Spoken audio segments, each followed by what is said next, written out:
Mirëmbrëma të dashur shikues, mirë se po takohemi sërish bashk edhe këtë shtunë, si çdo javë tjetër ju kemi sjellur më të mirën dhe lajmet më fresh sa i përket artistëve tanë. Po e nisim me këngëtaren Fjolla Morina, e cilën javën që po e lëm pas, ja do gjëm veturën. Çfarë ja u merr mendja? Kush ka mujtë të bëjë një gjest të tillë? Ktu nuk ka shumë gjëra. Ose dikush që ka inat dhe nuk mund ta duroj dot, ose dikush që e xhelozon, apo edhe dikush që ja ka djeg fort Fjolla. Një gjë është e rëndësishme në gjithë këtë mes. Fjolla shpëtoi se ka mujt me qenë edhe ajo në veturë e me u djeg bashkë me të. Mes tjera është vetëm mund të them një gjë, ti mashin t'ligat. E ndjekim bashkë materialin përgatitur Enkas për të.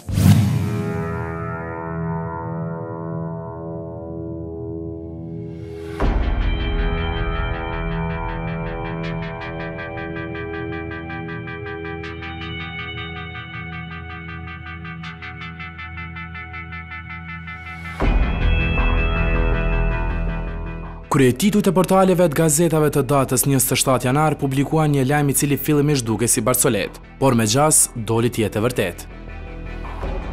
Lajmi se këngëtarës Fjolla Morina ja kishin ndjegur veturën në hyrje të apartamentit të saj në orët e hershme të mëngjesit e tronditi atë jashtëzakonisht shumë.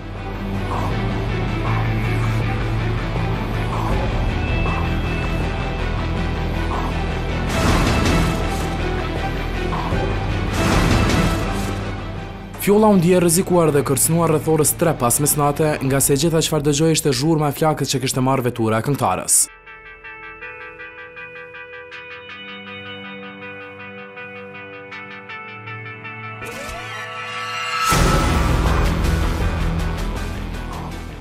BMW e tipit GT ngjyrari po digjej tek pjesa e përparme saktësisht në motor. Këngëtarja në ato momente gjendi në banesën e saj me nënën, pasi që ishin kthyer nga një ndej familjare. E gjitha sipas saj ndodhi kur ajo dëgjoi një zhurmë dhe u afrua tek dritarja e pa që vetura e saj po digjej nga flaka masive që kishte kapluar.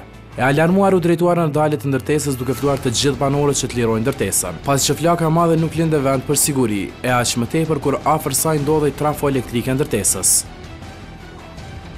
Shqyr zotit të një mirë, ndodhë dhe policia e di përmene që ka ndodhën, qaj me rëndësi që një mirë, gjanat materiali shkojnë edhe vinë, si të rëndësishme. Vetura ka qenë e parkuar, në momentin kur vetura është përfshin ka flakët nuk ka pasur persona në veturë, aktualisht kemi të bëjmë pra vetëm me dëmë materiale që janë shkaktuar veturës, jo dhe me pasojnë e njerës.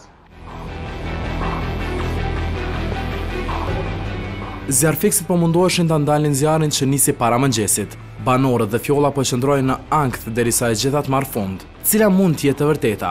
E bëri dikush i afërt me qëllim apo papritmas vetura vet u dogj? Jo, njerë për njerë nuk ujme të shumë kërkan, se pa u zbardë rasti, po me nej është po me nej jetu e si atu e zbardë rastin, drisa me pa që ka ndodhë. Në bazë të dyshimeve të para që kanë ngritur policia, dyshohet që kemi të bëjmë me një rast të zjarrvënies, mirë po natyrisht jemi në fazën fillestare të hetimeve dhe po ndërmarrim të gjitha veprimet të cilat i përkasin kësaj faze. Gjithsesi në kuadër të këtyre veprimeve përfshihet edhe intervistimi i viktimës si dhe identifikimi i personave të cilët në një ose mënyrë tjetër mund të jenë të ndërlidhur me rastin.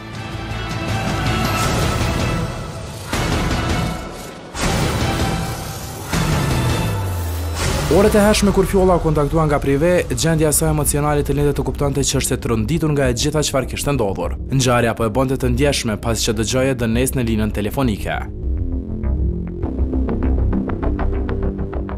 Ndërsa kur po jepte deklarat në polici, emocionet kishin stagnuar.